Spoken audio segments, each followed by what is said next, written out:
Добро пожаловать в мой канал.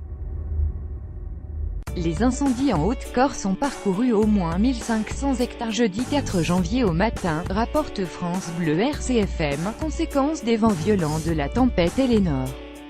Ces feux ne sont d'ailleurs pas encore circonscrits, indique sur France Info Fabien Martorana, secrétaire général de la préfecture de Haute-Corse. Mais le vent baisse en intensité et on attend des rafales de moins en moins fortes, ajoute Fabien Martorana. 3 Canadair ont d'ailleurs pu intervenir en milieu de matinée. Le premier incendie, à proximité des villages de Servionne et de Saint-André-des-Cotonnes, parti mardi matin, est d'ailleurs stabilisé, selon la préfecture de Haute-Corse.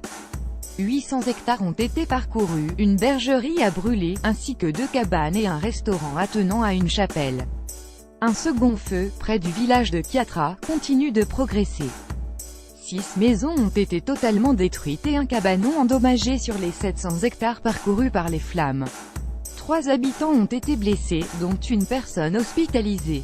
Les services de secours ont d'ailleurs dû procéder mercredi à plusieurs dizaines d'évacuations. Une quarantaine d'habitants ont ainsi été hébergés dans la salle des fêtes de San Giuliano. Le trafic aérien a cependant pu reprendre jeudi matin. Les aéroports de Bastia, Figari et Calvi ont rouvert, tout comme le port de Bastia.